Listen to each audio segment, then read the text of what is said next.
Today I'm trying a kitchen cabinet and furniture cleaner. It also comes with a really nice soft bristle brush that won't damage your wood. So I'm going to try it on my wood cabinet.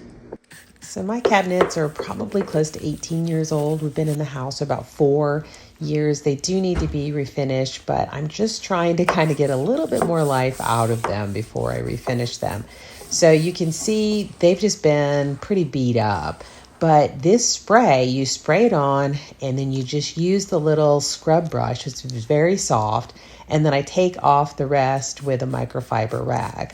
Now, obviously, they're not perfect because it still needs to be probably refinished, but it got a lot of the grease and grime because I don't even have hardware on it. So, we open it with our hands, and so all the oils get on it. So I definitely saw a marked difference after using this. It just kind of smoothed everything out and gave a really nice shine. I'd highly recommend it.